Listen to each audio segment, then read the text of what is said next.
আসসালামু আলাইকুম বন্ধুরা, কেমন আছেন সবাই? এই যে কবুতরের ডিমের যদি এরকমভাবে নষ্ট হয়ে যায় দেখেন, তাহলে আপনারা সবসময় চেষ্টা করবেন কবুতরকে পুষ্টিকর খাবার দেওয়ার জন্য। এবং কবুতরকে অবশ্যই ডিমের খোসা, মুরগির ডিমের খোসা আর জিঙ্ক খাওয়াবেন।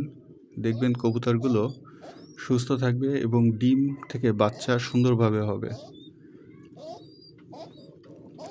দেখেন কত সুন্দর কবুতর। এই কবুতরের বাচ্চাগুলো বেশ সুন্দর হয়েছে, ভিতরে আছে বাচ্চাগুলো। আপনারা সবসময় এই টেকনিকটা যদি অ্যাপ্লাই করেন তাহলে কবুতরের ডিম বাচ্চা ভালো হবে।